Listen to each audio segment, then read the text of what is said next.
we've worked hard on a strategy and a plan. Over the last 4 years, we've probably generated nearly 40 billion rand to build capacity, to reduce the debt burden, but at the same time, not lose a lot of EBITDA. So for us, this is a watershed year for us, because we started with COVID.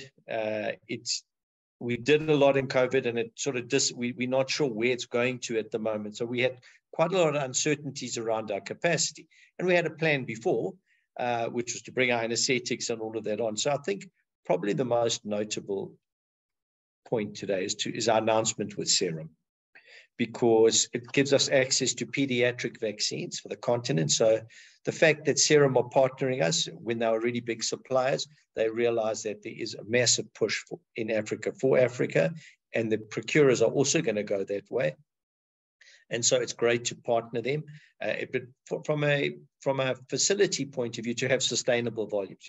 COVID, we're not sure, it's erratic. We could get anything from 0 at one stage to 1.2 billion doses. So it's a crazy way to run a factory and a business. Certainly knowing we're going to get these vaccines into Africa is very positive for us. In terms of the results, well, I think you needed to be a heavyweight boxer to go through this year. It's just been a pummeling year. Whether we've got a global business, so we've had lockdowns in China, we've had the chaos in Russia. Russia was a big business for us. We did 500 million in the first half. We ended 150 million in the second half. So took very big knocks. And in spite of taking all of those knocks, produced brilliant results. I'm so happy with the team for what they've achieved.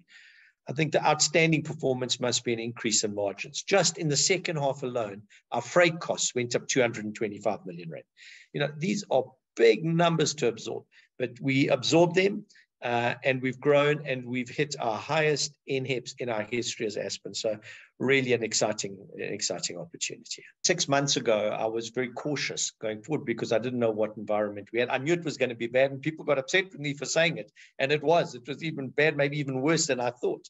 It stabilized negatively. So you'd hate to think that freight costs stable at these levels, or gas and oil or whatever, energy, because it just elevates everything. I am hopeful that there's a cycle here, but we're not banking on that. I think from an Aspen-specific point of view, those costs, there's only so much you can absorb in costs and so much you can pass on before you have to absorb them. So margin is a concern for us.